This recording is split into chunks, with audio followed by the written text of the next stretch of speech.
नमस्कार, आप सभी को मेरा YouTube चैनल पे। जैसा कि हम नंबर का लेक्चर 4th में देख रहे थे, इक्विलिब्रियम डिवीजन लेमा के बारे में देखे थे और इसका 2-3 क्वेश्चन सोल्व किए थे। और उस लेक्चर में हम बोले थे कि कुछ और क्वेश्चन बचा रह गया है, वो लेक्चर 5 में अब हम सोल्व करेंगे। ठीक, तो आइए देखते हैं पहला क्वेश्चन क्या है। Use equilibrium division lemma to show that a square of any positive integer, कोई भी पॉजिटिव इंटीजर को स्क्वायर करेंगे is either in the form, और वो पॉजिटिव इंटीजर का स्क्वायर या तो 3m के फॉर्म में रहेगा या तो 3m + 1 के फॉर्म में रहेगा। देखते हैं क्वेश्चन फर्स्ट का सोल्यूशन। तो square of any positive integer, तो सबसे पहले कोई इंटीजर मान लो पॉजिटिव इंटीजर, तो let a is the positive integer. ये क्या है? पॉजिटिव इंटीजर है। ठीक, and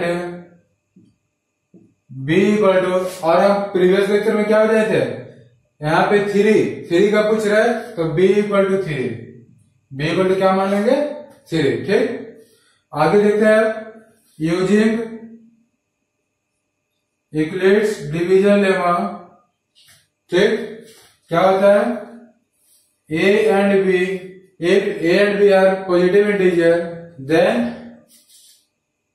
a equal to bq plus r, यही ना होता है, where r is greater than equal to 0 but less than b, यही होता है। तब देखिए अब इसे a को पॉजिटिव इंटीजर माने थे और b की जगह पे कितना लिखा हुआ है? 3। ठीक, सोल्व करते हैं इसे। क्या लिखेंगे? a equal to 3q plus r, यही लिखेंगे। अब यहाँ पे r का वैल्यू क्या क्या हो सकता है? 0 हो सकता है, 1 हो सकता है और 2 हो सकता है। हमेशा 3 से वैल्यू क्या होगा? r का कम होगा। ठीक, डिवीजन जो रहता है, जो रिमाइंडर रहेगा वो हमेशा डिवाइजर से क्या होता है? बहुत कम रहता है। ठीक, अब देखिए इसे केस फर्स्ट लेंगे। Case first, if r equal to 0, जब r इक्वल टू 0 रहेगा तब, case first r equal to 0, जब r इक्वल टू 0 रहेगा तो क्या होगा? a equal to 3q plus 0, it means 3q होगा। Case second, if r equal to 1, अगर r का वैल्यू 1 हो तो a इक्वल टू क्या हो जाएगा? 3q प्लस 1 हो जाएगा। r की जगह पर 1 वैल्यू पुट करेंगे। Case third, if r equal to 2, क्या हो जाएगा? a equal to 3q plus 2 हो जाएगा। अब a इक्वल टू हम क्या क्या फॉर्म में लिखे? 3q, a इक्वल टू लिखे 3q plus 1, a equal to लिखे 3q प्लस 2।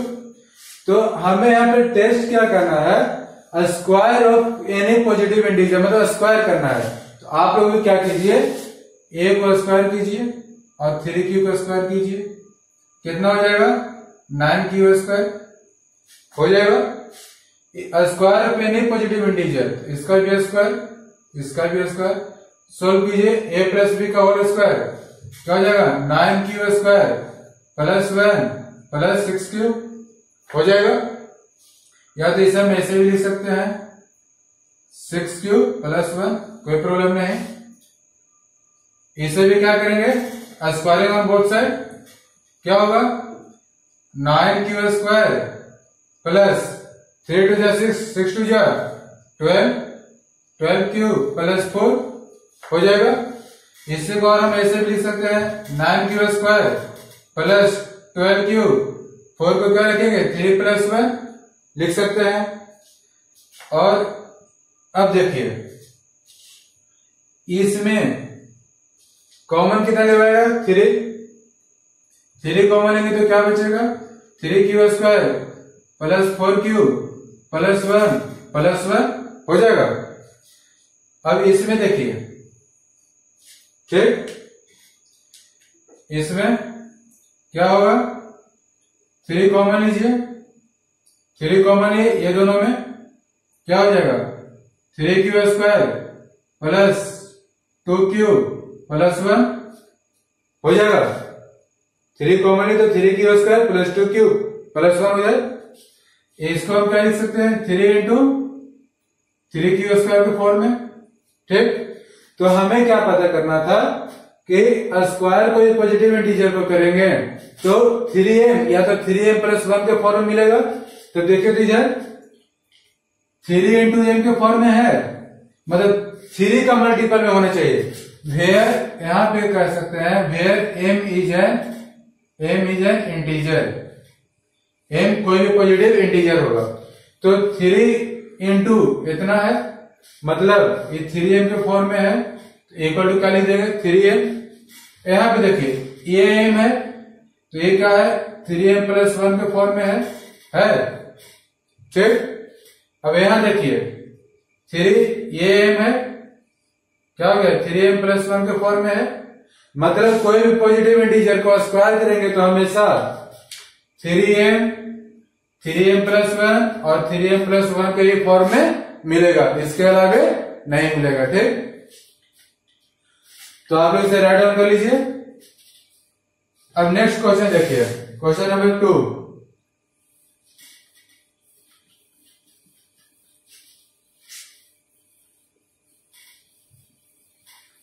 क्वेश्चन 2 क्या है कि इक्विलिब्रियम डिवीजन लेमा के द्वारा हमें cube of any positive integer, कोई भी पॉजिटिव इंटीजर का क्यूब करेंगे तब वो 9m या तो 9m प्लस 1 या तो 9m प्लस 8 के फॉर्म में आएगा। तो ये समय हम क्या लिख रहे थे कि 3 है तो b इक्वल टू क्या मान देते 3, यही ना मान देते हैं। यहाँ पे b इक्वल टू क्या मानेंगे 9, लेकिन जब b इक्वल टू 9 मानेंगे तो रिमाइंडर जो आएगा वो उसमें कितना केस चला जाएगा 8 केस चला जाएगा। 0 1 2 3 4 5 6 7 8 यहीं तक रिमाइंडर रहेगा। तो इससे बढ़िया है क्या है कि वो नंबर जो 9 से डिविजिबल होगा और उस नंबर भी 3 से क्या होगा डिविजिबल होगा। जैसे में 81 क्या है 9 से डिविजिबल है तो 3 से also डिविजिबल होगा। और कोई नंबर ले लो, जैसे में ले लिए 108, ये 9 से डिविजिबल है, इसका मतलब 3 से भी डिविजिबल होगा। तो इससे अच्छा 9 मानने से अच्छा क्या है 3 मान लेते हैं, या तो आप 9 मान के भी से सोल्व कर सकते हैं। 9 मान कर सोल्व कीजिएगा तो फिर भी आंसर सेम आएगा, लेकिन हम सॉर्ट करने के कारण b इक्वल टू क्या मान लिए 3 मान लिए। ठीक, देखिए अभी से b इक्वल टू 3 मान लिए। क्यों 3 माने, क्योंकि 3 का टेबल में 9 है। ठीक, 3 3 जा 9। देखिए a is a positive integer and b equal to 3 मान लिए। तो यूजिंग इक्विलिब्रियम डिवीजन लेमा क्या हो जाएगा, if a and b are positive integer then a equal to bq plus r, where r is greater than equal to 0 but less than b। Equilibrium division lemma ये ना कहता है। ठीक, अब देखिए a b इक्वल टू कितना है 3 है, 3 लिख दिया। According to equilibrium division lemma क्या हो जाएगा a इक्वल टू b की जगह पे क्या आ जाएगा यहाँ पे 3q प्लस r हो जाएगा। Where r is belongs to greater than equal to 0 but less than 3, मतलब 0 होगा 1 होगा 2 होगा, यही 3 कंडीशन होगा, यही 3 केस आएगा इसमें। तो केस फर्स्ट पहला केस देखते हैं, जब r इक्वल टू 0 होगा तब क्या हो जाएगा यहां से a इक्वल टू क्या होगा 3q प्लस 0, मतलब 3q होगा। केस सेकेंड, जब r इक्वल टू 1 रहेगा तो a इक्वल टू कितना होगा 3q प्लस 1, मतलब 3q प्लस 1। केस थर्ड, जब r इक्वल टू 2 रहेगा तब a इक्वल टू कितना होगा 3q प्लस 2, कोई प्रॉब्लम नहीं यहाँ तक। अब हम स्क्वायर वाले में क्या किए थे, दोनों तरफ स्क्वायरिंग किए थे, स्क्वायरिंग ऑन बोथ साइड। तो क्यूब वाला में क्या करेंगे, क्यूबिंग ऑन बोथ साइड, दोनों तरफ क्यूब कीजिए। ए का क्यूब 3 क्यूब का होल क्यूब, क्या आ जाएगा ये 9 क्यूब 27 क्यूब का क्यूब हो जाएगा। इसका क्यूब कीजिए, क्या होता है formula, A cube plus B cube plus 3 a² b plus 3ab², यही फॉर्मूला होता है। A cube plus B cube plus 3a² b plus 3ab², किसका फॉर्मूला, a प्लस b का होल क्यूब का, यही ना होता है। और इसका वैल्यू पुट कीजिए, क्या हो जाएगा 3 क्यूब का होल क्यूब मतलब 27 क्यूब² प्लस b क्यूब 1 का क्यूब 1 प्लस 3a² तो 9 क्यूब² इंटू 3 27 क्यूब² इंटू 1, क्या हो जाएगा 27 क्यूब² से यहाँ पे क्यों आएगा प्लस 3ab² 3a तो 3 इंटू 3 क्यूब 9 क्यूब इंटू 1, तो यहाँ पे 9 क्यूब हो जाएगा, ठीक। और इसी को हम क्या लिख सकते हैं, इसको हम क्या लिख सकते हैं 27 क्यूब का क्यूब प्लस 27 क्यूब का स्क्वायर प्लस 9 क्यूब प्लस 1, कोई प्रॉब्लम नहीं। यहां से 9 कॉमन ले लेते हैं, तो जब 9 कॉमन लेंगे क्या मिलेगा 3 क्यूब का cube plus 3 cube plus cube plus 1, कोई प्रॉब्लम नहीं, ठीक हो गया। इसे हम ऐसे लिखेंगे। अब इसे करते हैं, तो जब हम इसका क्यूब करेंगे दोनों side, cubing on both side, cube क्यों कर रहे थे, क्योंकि क्यूब पूछ रहा था, क्यूब का पॉजिटिव इंटीजर। इसका जब क्यूब करेंगे तो क्या मिलेगा 27 क्यूब का क्यूब प्लस 3a² b कीजिए, तो क्या हो जाएगा 3 2 6 और 9 6 54 हो जाएगा 3a², तो 3 इंटू 3 क्यूब का स्क्वायर, तो 3 9 9 3 27 27 2 54 क्यूब² प्लस यहां पे क्या आएगा 3 इंटू 3 क्यूब इंटू 2 का स्क्वायर 4 3 3 9 9 4 36 क्यूब प्लस 2 का क्यूब 8 हो जाएगा, ठीक। और इसे यहां पे लिखते हैं, आपको मिल गया, इसे इरेज कर देते हैं, क्या मिला 27 क्यूब का क्यूब प्लस 54 क्यूब का स्क्वायर प्लस 36 क्यूब प्लस 8, यही मिला। यहां से आप 9 कॉमन ले लीजिए, ठीक।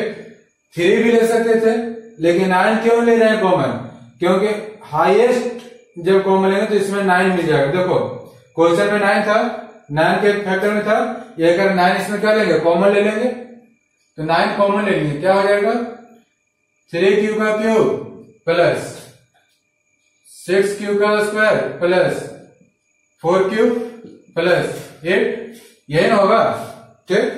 तो यहां पे हम क्या देखे, यहां पे देखिए अब केस नंबर फर्स्ट में 27 क्यूब का क्यूब मिला, तो इसे हम लिख सकते थे 9 इंटू 3 का क्यूब 3 इंटू क्यूब का क्यूब, ठीक। और इसे हम लिख सकते हैं, मतलब ये क्या चीज फॉर्म में आ गया 9 इंटू एम के फॉर्म में आ गया।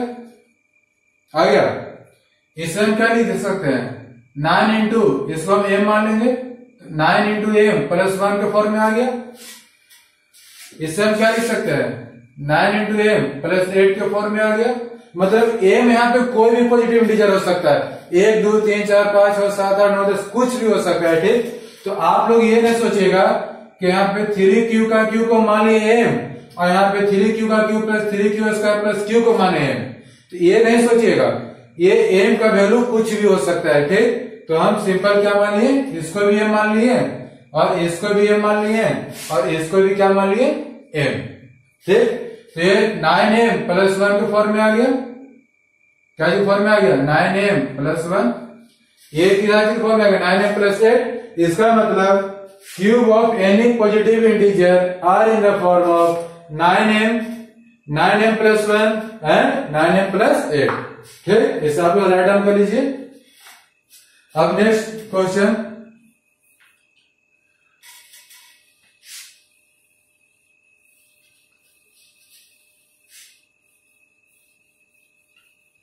नेक्स्ट क्वेश्चन क्या है? Prove that if a and b are positive integer such that a equal to bq plus r, then every common divisor of a and b is the divisor of b and q.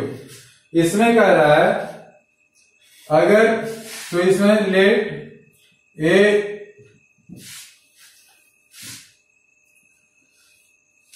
And b कोई positive integer है, ठीक, तो let a and b are positive integer मान लिए, कोई दिक्कत नहीं। सच date इस तरह से है कि a इक्वल टू क्या है? बी क्यू प्लस आर, मतलब इक्वलेट डिवीजन लेमा को फॉलो कर रहा है। Then every common divisor of a and b, every common divisor of a and b, तो जो ए और बी के कॉमन डिवाइजर मतलब एचसीएफ, तो ए और बी के कॉमन डिवाइजर को मान लेते हैं late common divisor of A and B is X। Common divisor A और B को हम क्या मान लिए? X। कॉमन डिवाइजर का मतलब क्या हुआ? जैसे हम देखिए, हम यहाँ पे 36 लिखे, यहाँ पे हम 9 लिखे, ठीक, 9 हटाइए, चलिए 18 लिखे। तो 9 जो नंबर है, 9 इसका भी डिवाइजर है, इसका भी डिवाइजर है, तो 9 दोनों का डिवाइजर हो गया, ठीक। 9 4 36, 9 2 18, तो हम लिख सकते हैं इसे 36 इक्वल टू ऐसे लिख सकते हैं 9 इंटू 4, 18 को ऐसे लिख सकते हैं 9 इंटू 2 लिख सकते हैं, और कॉमन डिवाइजर कौन है? 9, तो हम इसे लिख सकते हैं ऐसे कि let common divisor of a and b x माने, तो ए का कॉमन डिवाइजर क्या था? एक्स, और बी का कॉमन डिवाइजर क्या है? एक्स, दोनों का कॉमन डिवाइजर एक्स है, तो हम क्या लिखेंगे? ए इक्वल टू लिख सकते हैं क्या? एक्स इंटू क्यू, ठीक, एक्स कोई नंबर जो माने थे कॉमन डिवाइजर है, और यहाँ पे क्यू जैसे देखे 36, तो क्या लिखे? 9 इंटू 4 लिखे, तो ए का कॉमन डिवाइजर कौन था? एक्स था, तो किसी टाइम से मल्टीप्लाई किया तब तो ये आया, यही कारण कोई नंबर मानिए था क्यू, ठीक। बी का कॉमन डिवाइजर एक्स है, तो यहाँ पे क्या हो जाएगा? B equal to x into, यहाँ पे क्यू मान लिए, तो यहाँ पे जरूरी नहीं कि दोनों सेम मिलेगा, मान लेते हैं Q1 है, कोई प्रॉब्लम यहां तक नहीं है, ठीक।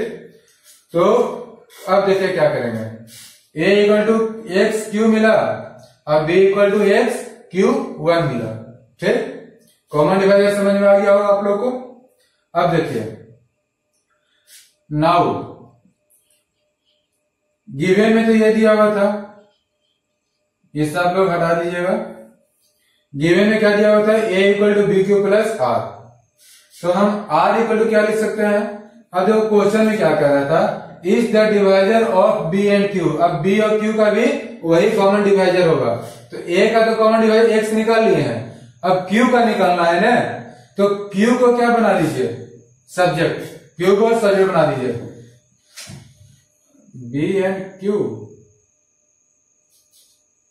सॉरी फ्रेंड्स, b एंड r यहां पे होगा क्वेश्चन में, ठीक, b एंड r, तो b एंड r इक्वल टू हम क्या लिखेंगे? क्या हो जाएगा? a माइनस बी क्यू हो जाएगा, r इक्वल टू क्या हो जाएगा? a minus b q. r को देखो क्वेश्चन में कह रहा था कि जो कॉमन डिवाइजर a और b का होगा, सेम कॉमन डिवाइजर किसका होगा? b एंड r का, तो b का तो कॉमन डिवाइजर मान लिया हम x था, तो अब किसका मानना है? r का नहीं मानना है, तो r का निकालना है, तो r इक्वल टू क्या मान लिए? a माइनस बी क्यू हो जाएगा यहां से, r equal to a minus b q. अब देखिए क्या करेंगे इसको, अब वैल्यू पुट कर देते हैं, a इक्वल टू क्या है? एक्स क्यू, ठीक, माइनस b इक्वल टू क्या है? X q 1, b equal to क्या था, x3 a equal to x q था, b इक्वल टू x3 और q पहले से ही था है ना। यहां पे से x कॉमन ले लीजिए, क्या हो जाएगा, q माइनस q1 q हो जाएगा,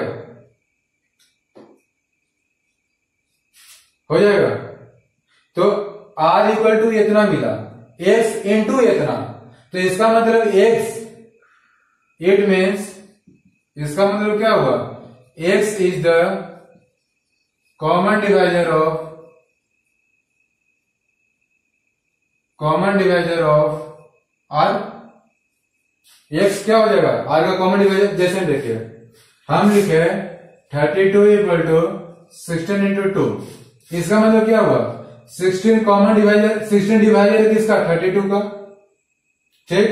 तो r इक्वल टू क्या लिखे, x इंटू इतना, इसका मतलब x क्या है, कॉमन डिवाइजर है r का, बोल सकते हैं।